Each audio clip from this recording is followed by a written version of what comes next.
Hello and welcome. I'm Peter Afrasiabi, host of the Curious Lawyer series. This is your ticket to fun, educational, interesting edutainment.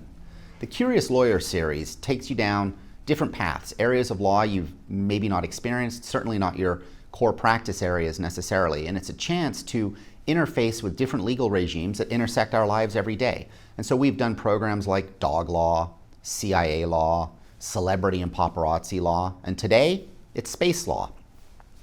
You're seeing it in the news every day, everywhere. The Billionaire Boys Club all going off to space, Elon Musk, Richard Branson, and of course, Jeff Bezos of Amazon in the space race. And so you're wondering, who owns space? Who owns asteroids?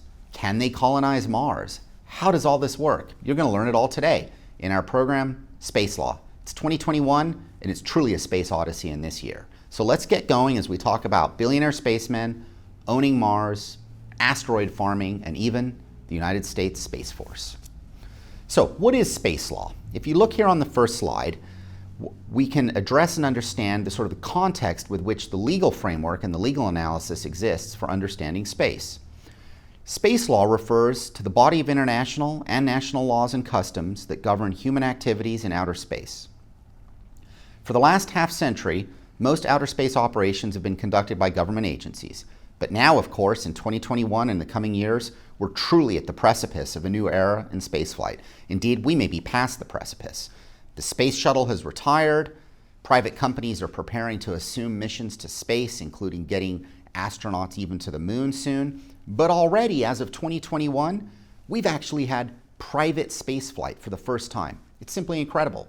We've had 2 flights this year from Jeff Bezos and with his brother and his space crew going up 60 miles. And we've had Richard Branson of Virgin Galactic launch their spacecraft into space. So we are now in truly a new era of space law. So why does this matter? Well, it matters fundamentally because we are in this phase, shifting from the private sphere, or shifting from the public sphere, to the private sphere in terms of commercialization and travel and leisure fun travel in space. So the legal topics that space law touches on include the international law of treaties, property rights regimes related to ownership of the moon and celestial bodies and asteroids, space mining. We're going to look at tort liability regimes for space damage when it happens. And then, of course, our emerging commercial space travel standards and liability regimes for private space outfits. And then we're going to end by looking at the United States Space Force. So let's get started. The Outer Space Treaty. Who owns the moon? And for that matter, who owns Mars? Well, if we look here on the next slide, you can see the treaty framework. And the formal name for the treaty is the Treaty on Principles Governing the Activities of States in the Exploration and Use of Outer Space, including the moon and other celestial bodies. Now, this treaty from 1967 fundamentally forms the basis of all international space law. It's sort of the bedrock foundational treaty and set of principles and laws embodied within the treaty that countries have agreed to and signed on to.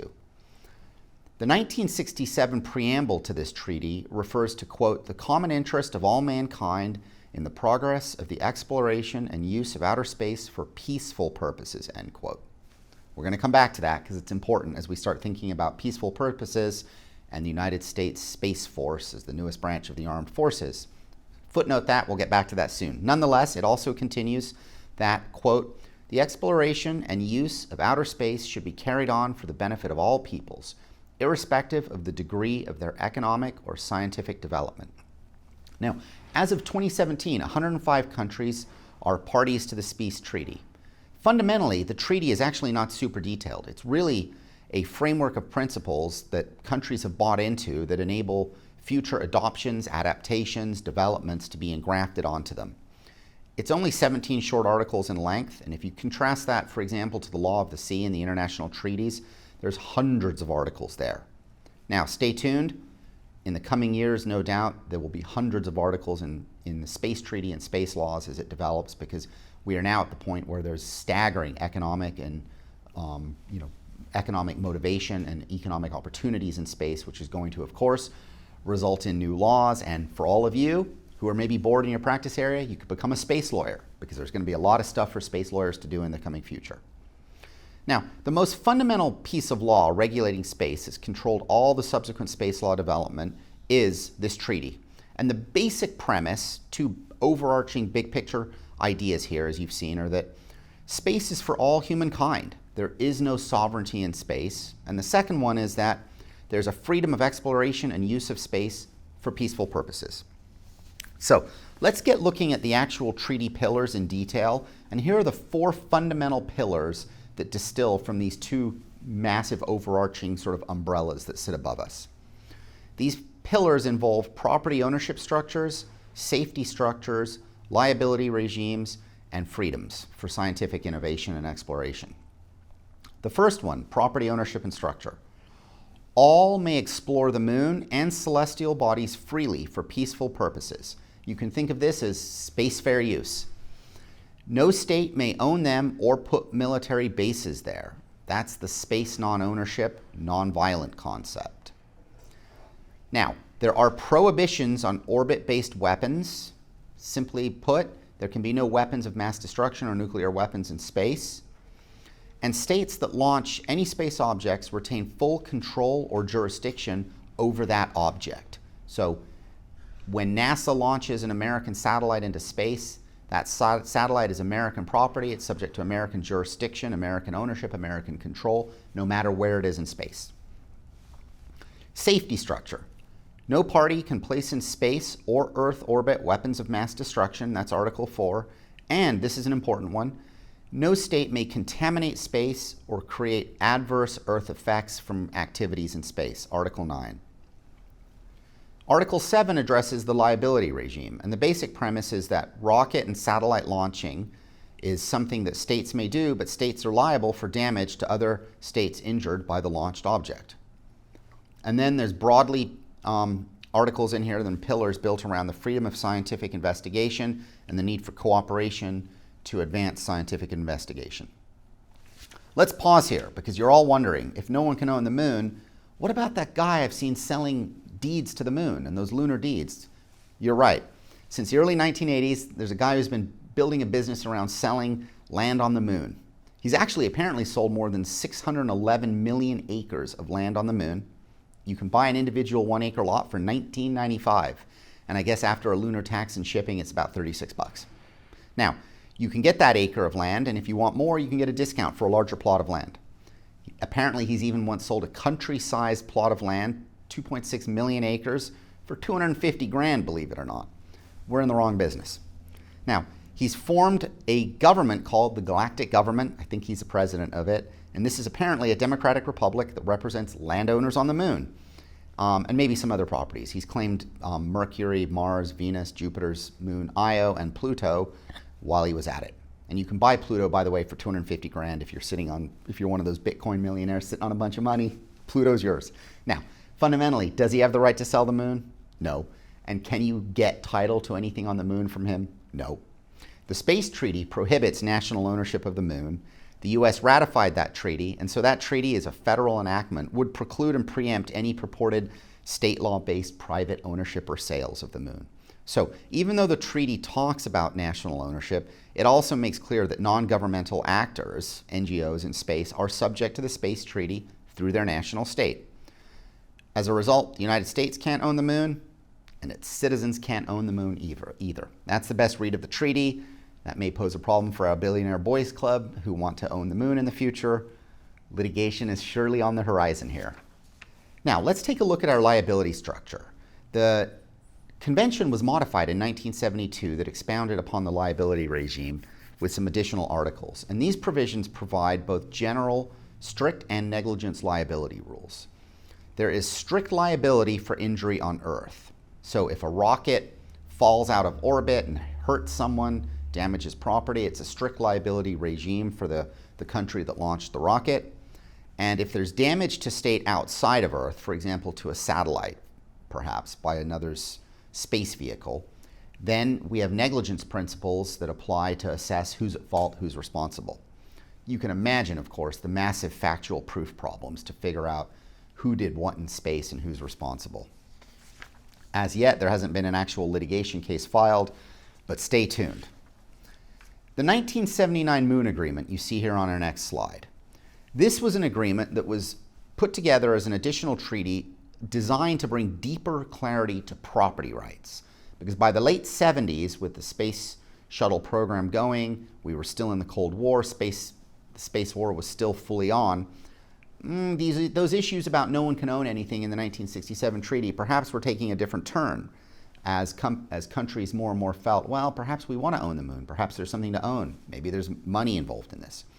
So this 1979 Moon Agreement attempted to bring deeper clarity to property rights, and it provides neither the surface nor the subsurface of the moon, nor any part thereof, or natural resources in place, shall become property of any state, international, intergovernmental, or non-governmental organization, national organization, or non-governmental entity, or of any natural person. So that language, sorry Elon Musk, Jeff Bezos, Richard Branson, you don't get to own the moon under that language. But hold on, we're going to talk in a second about what's happened in the United States with the Moon Agreement. Let's continue though. Under the Moon Agreement, states have the right to explore and use of the moon without discrimination of any kind on the basis of equality and in accordance with international law and the terms of this agreement. And this comes from Article 11, Sections 3 and 4 of the 1979 Moon Agreement. Here's the but. It's only been ratified by 16 nations, primarily ones who are not players in space travel, and notably it was not ratified by the United States, Russia, EU nations, or China. Now, it was not ratified because of the limits on exploitation and the mandatory sharing provisions. So the result here is that mining and personal ownership probably still not okay given the overarching framework of the 1967 treaty that the countries have adopted. But this is uncertain because the original space treaty fundamentally speaks only of nations. And the reason for this uncertainty is that we now have private enterprises still operating in space. The reason, probably the best answer here for you legal eagles who are curious, is that Musk and his fellow space compatriots can't own it, is that these private enterprises are operating under a government grant in order to even get to space. There are government agencies that regulate, control the ability to launch a rocket. You can't just launch a rocket into space and orbit. And so our government probably, as a matter of preemption almost, cannot allow, given it's bound by the space treaty, to then grant rights to allow others to own the moon. So it's probably still the best case and the best legal outcome that the moon cannot be owned. Who owns Mars? And there you have a great picture from NASA, JPL, of the Mars rover. And so the question we're asking is, who's going to own Mars? Perhaps Elon Musk and SpaceX, perhaps not. Let's look at this. And so we're going to juxtapose on this next slide two really fascinating sets of principles or legal terms. The first one, and you just can't even make this stuff up, it's amazing. The first one is a quote from SpaceX's Terms of Service. Quote, and this is literally in a current legal agreement. For services provided on Mars or in transit to Mars via Starship or other colonization spacecraft, the parties recognize Mars as a free planet and that no Earth-based government has authority or sovereignty over Martian activities. Accordingly, disputes will be settled through self-governing principles established in good faith at the time of Martian settlement. It's just remarkable if you stop and pause and think for a second that a lawyer working for SpaceX actually got to ponder this future world we're now, on the precipice of entering, and drafted terms of service for governing legal disputes on Mars. It's pretty cool stuff. Now, if we juxtapose those private companies' terms and conditions to the articles, what we consider and repeat here is that under Articles 1 and 3 of the Space Treaty, international law applies in outer space, including the moon and other celestial bodies, and influences all activities conducted thereby. International law, not private law from a company deciding to have people come up with sort of self-governing principles in good faith. Number 2, Article 8 provides that states, quote, retain jurisdiction and control, end quote, over any registered space objects and any personnel thereof while in outer space or on a celestial body, which fundamentally means that those explorers leaving pursuant to US or Russian law are subject to the jurisdiction and control of those states, and those laws are continuing to control. American companies get licensed to launch from US into space, so is subject to these principles. So the question is then, what about early Mars colonies? What law is going to control? And under Article 1, Section 2 of the United Nations Charter, any independent of communities does enjoy the right to self-determination. And so we have this fascinating collision between these treaty principles and the UN treaty principles of independent community of humans enjoying the right to self-determine, as SpaceX has essentially codified in its terms of use. So the question now is fundamentally, what is Mars? I think the best answer from looking at the Space Law Treaty principles is that Mars cannot be considered a free planet left to self-governing principles of dubious nature and origin, because it really is fully subjected to the rule of law that descends from the Space Treaty. The practical legal realities, though, in the real world will be Martian settlements are going to have to rely on Earth's supplies, technologies, personnel, and logistical support. This dependence will also imply the legitimate exercise of Earth-based authority over those people who really need oxygen, food, water, whatever it is that's being delivered. And so otherwise the settlement will fundamentally degenerate into violence and some sort of Wild West type of behavior. So it will probably be the case that if America is the first to have one of its private enterprises set up a colony on Mars, American legal regimes are going to flow through to Mars, and there'll probably be some additional federal legislation passed to govern the behavior of people there and how to deal with them. Maybe we'll even have space judges one day.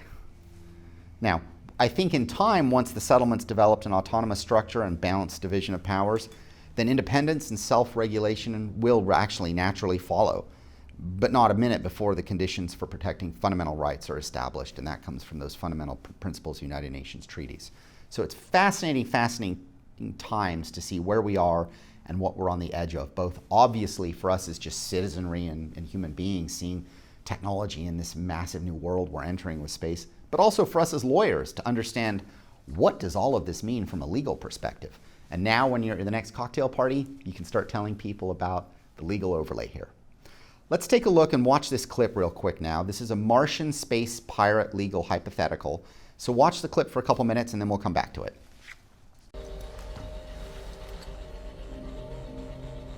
I've been thinking about laws on Mars. There's an international treaty saying no country can lay claim to anything that's not on Earth. And by another treaty, if you're not in any country's territory, maritime law applies. So Mars is international waters. Now, NASA is an American non-military organization. It owns the HAB. But the second I walk outside, I'm in international waters. So here's the cool part. I'm about to leave for the Schiaparelli crater where I'm going to commandeer the Ares 4 lander. Nobody explicitly gave me permission to do this, and they can't until I'm on board the Ares 4. So that means I'm going to be taking a craft over in international waters without permission, which by definition makes me a pirate. Mark Watney, space pirate. There you have it, Matt Damon with his little legal hypothetical from the movie The Martian. So is he right? Actually, it's not right under international space law. He's not correct that the law of the sea applies. The space treaty actually applies, and it's built on the same principles at a high level as international waters, but the treaty actually controls Mars. So he is correct that the US has jurisdiction, and jurisdiction would exist on the HAB and his Ares 4 lander. Thus, he's not private. He's not a private actor when he takes the Ares 4 lander.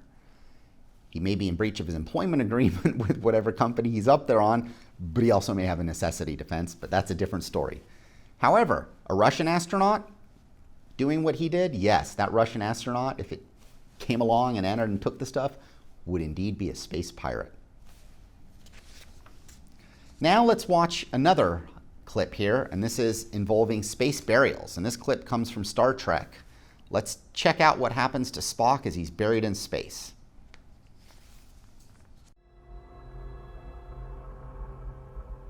We are assembled here today to pay final respects to our honored dead.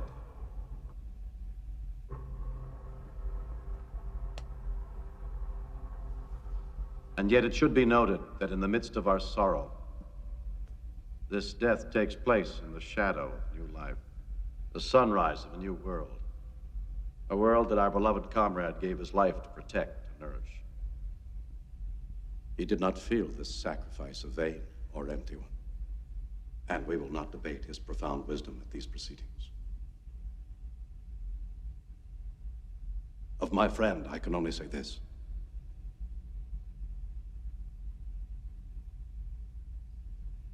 Of all the souls I have encountered in my travels, his was the most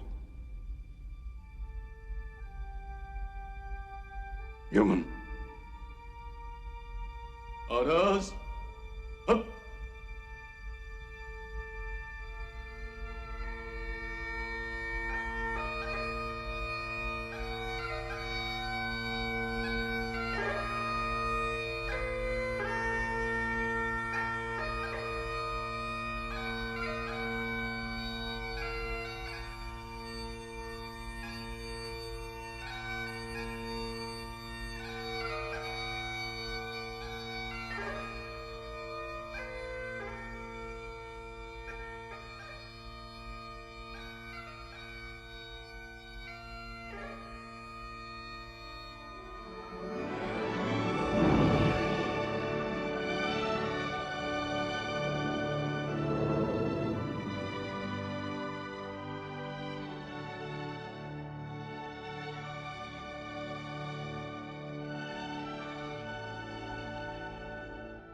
So, go, no, go. The question is, after watching that clip, can you bury humans in space by launching them out the back of the Starship Enterprise or SpaceX or whatever rocket you have and let them fly off into the cosmos forever and decompose in space? The answer is actually no, because under the Space Treaty, sending a dead human to decompose in space would be a contaminant, and we are not allowed under the Space Treaty to launch contaminants into space, and so it actually would be illegal, which means no Spock burials in space. Now, there is actually pending NASA technology and advances to try to figure out what to do with dead astronauts when this happens in space, and as we have more and more people traveling into space for fun, commercial, vacations and other purposes, this will become a reality that has to be dealt with. And it's actually some fascinating stuff. We can pause here to think about some of these technologies that NASA is dealing with. One is dealing with a body being placed in an airtight bag exposed to the freezing temperatures of space. This freezing is accomplished by placing the body, for example, on Earth, you do it in liquid nitrogen at about negative 200 degrees Celsius. But you do this in space, and then after about an hour, you bring that frozen body back to the cabin from the airlock. NASA has contemplated vibrating the body at a super high rate, a high frequency, which basically shatters the body into a fine powder. So we go from being human, dead, frozen in space to a pile of powder, kind of like being cremated, only faster, I suppose. The powder's dehydrated, resulting in about 50 pounds of body dust, apparently, and then it can be stored in a container outside the craft until you re-enter Earth's atmosphere, at which point it can be retrieved and then taken back to Earth and dealt with appropriately on Earth. So that's a fascinating idea that NASA is dealing with in terms of sort of how we can deal with dead people in space. Stay tuned, we'll see what happens. Let's shift now to the International Space Station. And there you see a great picture again from NASA JPL's website of our International Space Station and astronauts working on it. And let's start looking at the legal regime that governs the International Space Station and the Space Station program. The Space Station program is a cooperative program between 15 different signatories of the Space Treaty. The Space Station program has its own governing agreement, the International Space Station Intergovernmental Agreement of 1998. And so this is an example of an additional agreement that has been entered pursuant to the treaty for a subset of space activity, specifically the International Space Station. On the next slide, you can see our legal framework. Each space station partner extends its jurisdiction to outer space on its elements on the vessel under this rule of law. Each partner shall retain jurisdiction and control over the elements it registers and over personnel in or on the space station who are its nationals. It's a fascinating quote there from Article 5, you see, and the result of that is that each state's law applies to its constituent components. Therefore, on the European Columbus Lab, the intellectual property and other laws of Europe apply to new development finds there. If you're in the American lab on the International Space Station, then it would be American law. And in the event of a dispute, there's international arbitration. It's pretty well established right now that that international arbitration is terrestrial. It's not occurring in space, but in the future, we even may be doing this in space. Now let's turn from there to our Billionaire Boys Club, commercial space travel, SpaceX, Virgin Galactic, and Blue Origin. And there you have a picture of a launch of one of Blue Origin's, Jeff Bezos' Blue Origin space rockets. We have commercial space travel with multiple companies now racing for this. And we have a lot of legal issues that then unfold from this that we can look at as we do our little curious lawyer exercise here into space. We're going to look at qualification metrics for providers and safety standards, informed consent legal requirements, liability standards, federal and state law, and then insurance requirements. Let's get started. The overarching principles here is that the Department of Transportation and the Federal Aviation Association commercial space transport rules regulate and oversee commercial space launches. And this is pursuant to an act of 1984, actually. And there are FAA regulations that govern this. And these involve an application process for private commercial space flight, launch licensing protocols, including launch pad operations are regulated at the federal level, launch safety protocols, human space flight requirements and safety systems, and then financial liability issues. Let's take the first one, provider qualification rules.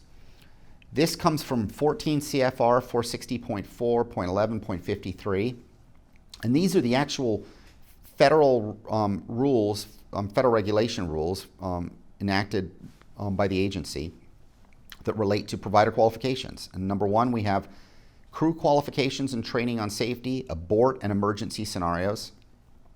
There are rules related to the ability to withstand stress of acceleration, deceleration, microgravity in extreme conditions. There's even FAA medical licensing. You have to have security provisions to preclude participants from endangering flights. You can think of that, I guess, as our space TSA people. And then we have redundant life support systems for atmosphere pressure, contaminants, and ventilation. On the next slide, you can see here we can look at notice requirements and waivers. There are specific federally mandated notice requirements to participants. These deal with the risk of launch and the risk of reentry, the risk of death, the risk of injury, including both total or partial mental and physical disabilities. The existence of myriad unknown hazards, just the known unknowns that necessarily exist because of space. Exact safety records have to be logged in terms of the number of flights, the number of people, the number of launches, the reentry. There's even requirements for in-person oral question and answers. And then there must be signed written consents, and this is what's important, with waivers of all claims against the United States of America if anything goes wrong. Participant training rules. There's mandatory training for participants on how to respond to emergency situations. This is in 14 CFR 460.51. And these mandatory trainings for all participants include emergency situations such as fire, pressure loss, and emergency exit. And I think you could just stop and pause there for a second. Emergency exit in space? Can't even imagine what they're talking about there. But nonetheless, there's training protocols one has to go through related to those kinds of emergencies. It's kind of like when you're on the airplane and you're told that the doors may open, the slides will open, and the boats will inflate, and then you go down the boats. I don't think there are doors, slides, and boats in space, but presumably they have other ways to deal with emergency exits in the event of an emergency. Or at least we hope. Financial responsibility rules, that's our next slide. Here we deal with the federally mandated, and this again comes from this Code of Federal Regulations, 14 CFR 440.9. We deal with federally mandated liability insurance requirements with additional insureds being third parties, participants, and government personnel. And so the FAA calculates the maximum probable loss with up to $500 million of required coverage for liability insurance and $100 million for property damage. Now, this is not exclusive federal jurisdiction to legislate, and so states could actually start legislating in this area also. And I suspect as more and more states become space hubs and spaceports and confront the risk of debris falling and damaging property, they will legislate and regulate in this area too, and perhaps As real estate has inflated so much, 100 million won't be enough, and we'll have more space insurance. This takes us, of course, on the next slide, to state liability structures. Here we can look at the states of Florida, New Mexico, Virginia, and Texas. And they've all passed statutes limiting liability. Why, you ask, would they pass statutes limiting liability? Well, space tourism is going to be a big deal, and there's a lot of money to be made for these private space companies to set up shop in a given state and be willing to work, operate, and launch from there. Massive industry, massive tax revenue from the state. But those providers also want some protections. And so we can look for an example at this quid pro quo that's gone down at New Mexico and what we can call the Virgin Galactic Law. This protects spacecraft operators from liability, and it even protects the downstream parts suppliers of the Virgin Galactic spaceship. Now, Virgin, of course, plans to fly tourists into outer space at $200,000 a ticket. Maybe it's $250,000 now, I'm not sure, but it's a lot of money, from the Spaceport America in New Mexico. This is near the community of Truth or Consequences. And current state laws, up until Virgin Galactic really set up shop here and got going here, were exempting Virgin Galactic from being sued for damages by passengers if there's an accident and if Virgin had informed of the risks of space travel. That was necessary for Virgin to even set up shop there. But that liability protection didn't necessarily extend to downstream suppliers and manufacturers of space parts and components. And as a result, New Mexico Governor Susana Martinez signed legislation aimed at saving the state's, at that point, this is 2017, 2018, $250 million spaceport enterprise to keep Virgin Galactic as the anchor tenant. It's safe to say that worked, and Virgin Galactic remains the anchor tenant, and there's now protection for it and its downstream parts suppliers. And so here on the next slide, we can look at New Mexico Statute 41-14-3. Except as provided in subsection B of this section, a spaceflight entity is not liable for injury or death of a participant resulting from the inherent risks of spaceflight activities, so long as the warning contained in Section 4 of the Spaceflight Informed Consent Act is distributed and signed as required. Except as provided in subsection B, a participant or participant's rep may not maintain an action against or recover from a spaceflight entity for the loss, damage, or death of the participant resulting exclusively from any of the inherent risks of spaceflight activities. Now, subsection A of this section doesn't prevent or limit liability if the spaceflight entity commits an act or omission that constitutes gross negligence or willful or wanton disregard for the safety of the participant, and that act or omission proximately causes injury, damage, death to the participant. So we can stop and pause right there. We have this fantastic, for Virgin Galactic, not so much for you, the space participant, limitation of liability that, space going there is inherently dangerous. If you launch up into space and the thing blows up and you die, too bad for you, too bad for your state, too bad for your kids. You're out of luck in subsection A. Unless there's gross negligence or willful wanton conduct. And of course, that's a fantastic playing field for you litigators. Gross negligence could mean all manner of things, and you could get into a game of litigation in terms of arguing that, the spaceship blew up on launch because of not just the inherent risk of going to space, but some sort of grossly negligent act of the space operator, which will be the subject of massive amounts of litigation, as we can imagine, in the coming years, because as all these private space companies have said, and even Elon Musk and the owners of the companies, it's a dangerous business. People are going to die.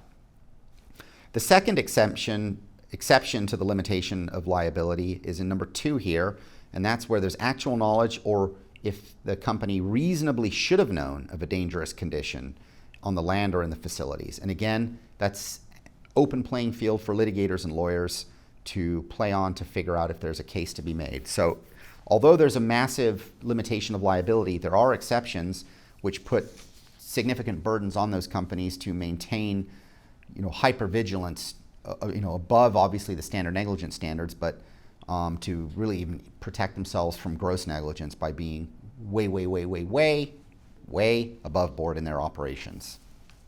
Here you see on the next slide our informed consent language that was referred to in New Mexico statute on the prior slide, and this is what people have to sign when they go up into space. It's what Richard Branson signed just recently as he launched into space on his Virgin Galactic spaceship. Warning and acknowledgement. I understand and acknowledge that under New Mexico law, there is no liability for injury to or death sustained by a participant in a spaceflight activity provided by a spaceflight entity if the injury or death results from the inherent risks of the spaceflight activity. And again, inherent risks is itself going to be a legal term of art that's open to litigation and open to interpretation. Injuries caused by the inherent risks of spaceflight activities may include, among others, death, bodily injury, emotional injury, or property damage. I assume all risk of participating in this spaceflight activity. Well, that type of language will be standard as we develop different spaceports in different states, and different states enact similar laws to New Mexico's laws to attract this burgeoning new space industry so that states can get the benefit of the tax revenue from these staggering amounts of money that super wealthy people are paying to fly into space. From here now, we can shift to asteroid mining. Yes, you heard it right, asteroid mining. Wait, you're saying. The idea of asteroid mining is something out of a Hollywood movie. Actually, no, it's not. It is on our horizon, and we're on the precipice of it too. And so this is a situation of history repeating itself, but simply in a new environment, the environment of space. Natural resources on Earth have historically been chased by prospectors, by investors, by states for financial gain, for state security reasons. The same is happening in space, and it's being localized, obviously, at some point in the future on Mars if there's minerals or other planets, but it's even being localized on, you got it, moving asteroids flying around space. Why? Turns out asteroids contain water and other metals that may actually, believe it or not, be cheaper to get and potentially easier to land on than the moon in order to land and then extract such minerals or water, which could have great value and importance particularly in the future of space travel, when those in space or in space colonies need access to these materials to further the ships further in space or create or get water or whatnot. And so those objects then become sort of a stepping stone to continue these operations in space. So let's take a look at this. You ask if it's fanciful or lawful on the next slide, and it turns out, while it may be technologically seeming a little fanciful, it's actually lawful. And so let's back into this by way of a real case and a real set of circumstances that has actually happened. The European Space Agency's Rosetta spacecraft was launched in 2004, and 4 billion miles later, it actually launched a probe that landed on a comet. And it did so successfully, believe it or not. And so what's happened is that probe then drilled into the surface of the comet to collect samples. It took some photographs, and it conducted different experiments. And we received literally never before seen data that could have the potential, for example, to shed light on the origins of the universe and who knows what other kinds of scientific questions. But the point being, we actually have done this as humankind has done this incredible thing of landing on a comet and being able to drill down into it. Now, the result of this is that multiple companies were launched and formed with venture capital money behind them, and many of them have gone out of business, I will say, as of 2021. But the technology is there, and the idea still remains, and stay tuned, Elon Musk has a lot of money. These asteroid mining companies, such as Planetary Resources, and there's a Google Branson, which was Google and Richard Branson backed. There's one Deep Space Industries. And these were launched and built to figure out how to take asteroid water to convert it to rocket fuel, to enable deep space travel and refueling so that there was no need to have Earth-based resources, because it's so expensive and difficult to get Earth-based resources out of Earth up into space. If we can get off-Earth resources, that creates the ability and the framework to launch into deeper space travel. And also, these entities were formed here on Earth to harvest valuable metals from asteroids, such as platinum-grade metallics that could have great value.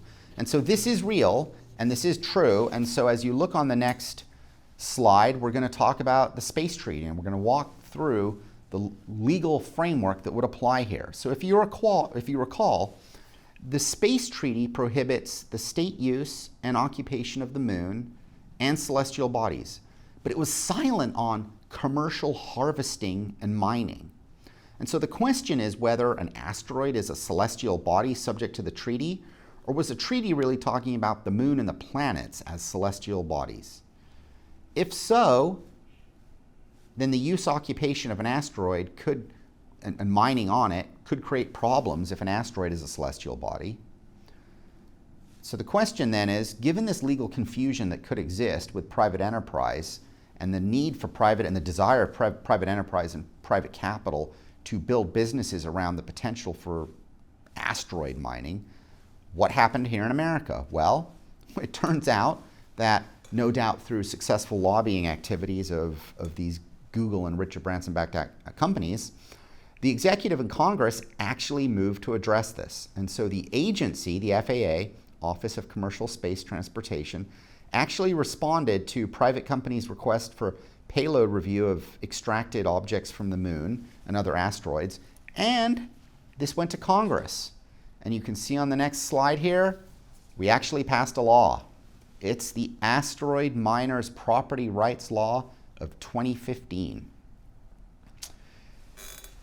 This law, the U.S. Commercial Space Launch Competitiveness Act of 2015, also known as the Asteroid Act, of course, was passed in 2015. And the goal of it was, quote, to expand opportunities and protections for private space companies looking to explore space. The key provisions related to asteroids provide that private citizens can own and exploit asteroid resources. That's Section 402 of the Act. And the federal courts here in the United States have exclusive jurisdiction over asteroid-related disputes. This is remarkable legislation. It's literally the first legislation creating any kind of private space-based property rights ever. But a question remains, does it violate the treaty? Remember, it's unclear if asteroids are indeed celestial objects within the concept of the treaty, or if really the treaty, when it was talking about celestial objects, was only talking about the moon and planets. And that would create issues that lurk as to the ability then of a state to pass a law allowing its private entities or private citizens to actually own the asteroid resources that are mined. And then of course there's that interplay with the moon agreement, makes it even more sticky. But nonetheless, this is a massive step forward to create a legal regime built around protecting and developing the ecosystem, this developing economic ecosystem around exploiting, developing, mining, and gaining access to resources off planet that could have great purposes in the future, both for space travel and exploration, but also even for the return of such assets to Earth for needs here on Earth for the 6-7 billion people on Earth who may need them. Now, that's been passed in the United States as of 2015. European space lawyers have a different feeling about it, and they believe it could well violate the space treaty, and really what it amounts to is an aggressive act by the United States government, via our legislative bodies of course, to appropriate the global space commons for our financial benefit. And so perhaps the best answer here is to analogize to fishing in international waters. The fish in international waters belong to those who catch them, even though the waters are free. And so the same principles may ultimately govern when it comes to objects like asteroids and comets. If you can land on one and you can get some platinum out of it or water out of it, kudos to you and it's yours. Time will tell, and these are exciting times indeed. And on the next slide, you can see this was not something that was shoved through Congress because of sort of a tilted Congress. There was actually broad bipartisan support. Let's take a look at the quote from Senator Murray from Washington. I am glad that we've taken this important step forward to update our federal policies to make sure they work for innovative businesses creating jobs in Washington State. Washington State leads in so many ways, and I'm proud that local businesses are once again at the forefront of new industries that will help our economy continue to grow. And so you can see obviously the driving headwinds there for that senator and for other senators in other states that have a particular interest in this for their local economy and job creation efforts.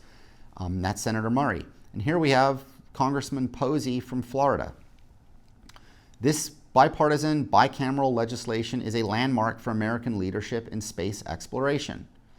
Recognizing basic legal protections in space, will help pave the way for exciting future commercial space endeavors.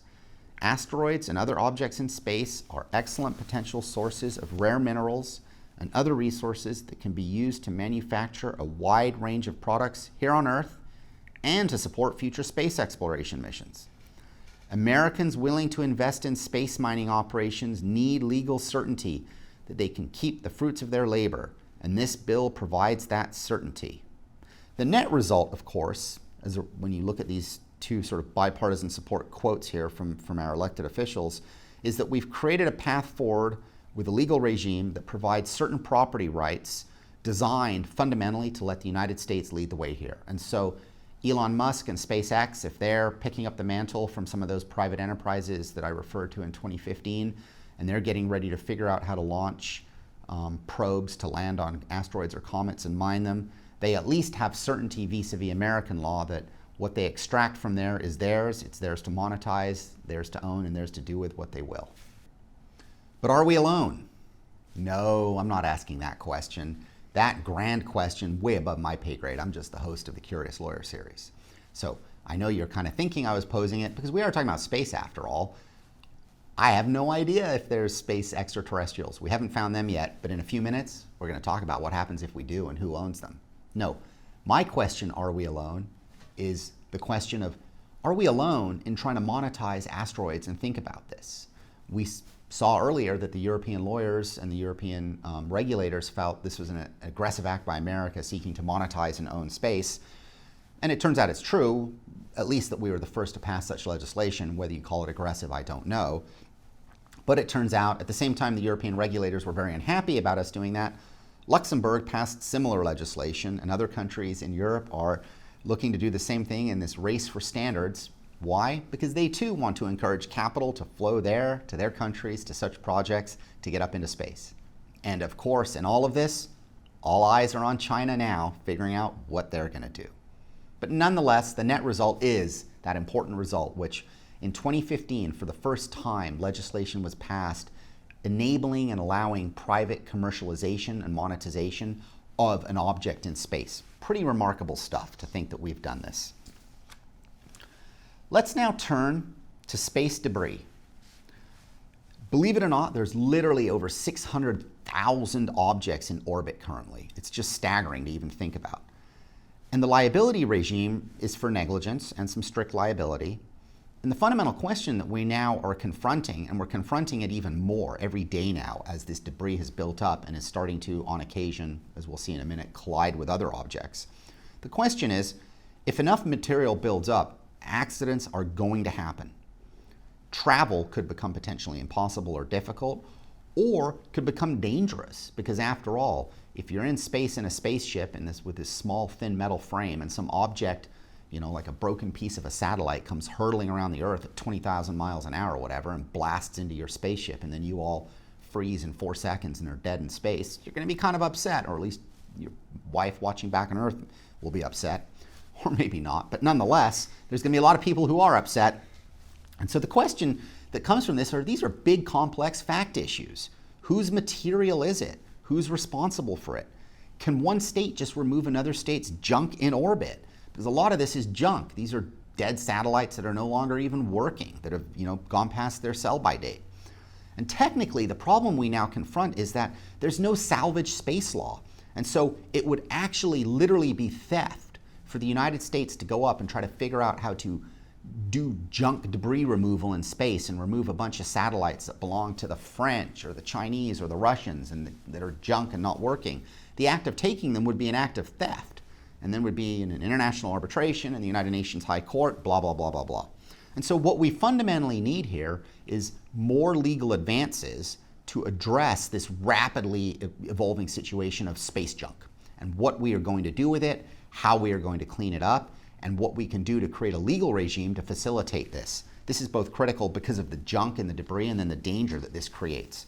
And so we can look here on the next slide. Just this year, 2021, some debris hit the International Space Station. What happened is as follows. The International Space Station's robotic arm was hit by a piece of space junk that was too small to be tracked, but the damage was found later. It pierced the outer layer of the arm. And there are 23,000 objects the size of a softball or larger that are tracked literally 24/7, blasting around the Earth, circling the Earth, and coming towards the Earth to detect potential collisions with satellites and the International Space Station. If you just think about that, the logistic complexity of tracking that many objects, moving at the pace they're moving, in the degrees and vectors they're moving in, that's mind-numbing itself. But here now we need a liability regime. We have the negligence standards that we talked about earlier, but the fundamental problem is how you prove it. And this sort of gets at sort of the root problems. That piece of debris that may have flown into it, gone out the other end and created a hole, who knows whose piece of debris that was? Who knows how it got there and why it did that? How you can even pin this on someone else is beyond almost all comprehension. There's certainly no insurance space adjusters to get up there and figure it out. Now, I'll tell you, if we reach the point in the near future that we have insurance space adjusters to figure out who's right, who's wrong, or whose piece of metal hit it, I will turn in my bar card and go become an insurance space adjuster. That sounds way cool. But we're not there yet. Now, the European Space Agency says that the majority of these tiny fragments are generated as a result of literally leftover fuel and batteries that have exploded on discarded spacecraft and spacecraft objects. And so we have 12, 13 events per year, the European Space Agency says, of this kind of event at least. And as a consequence, they actually estimate that there's 130 million objects measuring upwards of a millimeter in size that are currently clogging our orbit. This stuff is just hard for me to even wrap my mind around. But what I know is we need lawyers, you curious lawyers with your curious minds, we need you to go figure out how to help create legal regimes here. Now this brings us to the law and extraterrestrial life. I still can't answer the question for you who else is out there, but I can talk about what if. So who owns ET? That's the question. What if cell life, some sort of DNA-based or some other, who knows, something outside even our biological frameworks that we understand, but some extraterrestrial life is discovered on one of these asteroids that we go mine, or a comet, or in this, when we start digging down into Mars, who knows, you name it, right? Who owns it? What is it? Well, arguably it's a potential contaminant for sure. I mean, extraterrestrial life, who knows what it could do to us on Earth? It could be worse than Ebola in a heartbeat for all we know. And under the Space Treaty, it's illegal to bring back contaminants to Earth. So it may be barred from even coming back. Or would you consider such matter within the asteroid miners laws as being material that asteroid miners, think Elon Musk and Jeff Bezos, they get to own it? So these questions are fascinating. And then the questions that come from this, of course, start trickling in our intellectual property and patent world. If you have IP derived from this, or patent derivations for drugs and other developments that come from this, who owns it? The Space Treaty, of course, says that scientific endeavors in space are for the benefit of all humankind, for everyone on the planet, which is at odds with the idea that any nation state could allow and enact national legislation that could allow an asteroid miner to monetize scientific advances like that, patent IP, cell-based biologics, and the like. So it may be that the asteroid miners law simply couldn't be extended to reach that far because it stands beneath the treaty that the United States has adopted and entered, and it's simply beyond the scope of the treaty to grant those types of rights, even if it can grant rights to inanimate minerals and the like. Now, the miners law nonetheless does provide that they get to commercially profit in, quote, asteroid or space resources, and space resources, of course, could include biologics. So what we have here is a fascinating legal question that hasn't obviously been teed up in any courts, terrestrial or extraterrestrial, but it certainly will be at some point if indeed extraterrestrial life exists out there and we discover some sort of cell-based life forms. And then we have these resulting questions that will be huge. This brings us to our last module today, and this is on the United States Space Force. And there you see a picture from our United States Space Force website. That's the symbol of the newest branch of our American Armed Forces, the USSF. What is the USSF? What's the United States Space Force? It is the newest branch of the Armed Forces. It was established in December 2019 with enactment of the fiscal year 2020 National Defense Authorization Act. And there you have it at 10 USC Section 9081, subsection C, enacting it. And you see here the quote, this is subsection C, and this is the actual act in terms of defining what the Space Force is. The functions. The Space Force shall be organized, trained, and equipped to provide freedom of operation for the United States in, from, and to space. Number 2, to conduct space operations. And number 3, to protect the interests of the United States in space. On our next slide, this is the mission of the U.S. Space Force. And this is a quote that literally comes from the USSF website. And it says, as the mission of our the new branch of our armed forces. The United States Space Force is a military service that organizes, trains, and equips space forces in order to protect U.S. and allied interests in space and to provide space capabilities to the joint force. U.S. SF responsibilities will include developing Guardians, acquiring military space systems, maturing the military doctrine for space power, and organizing space forces to present to our combatant commands.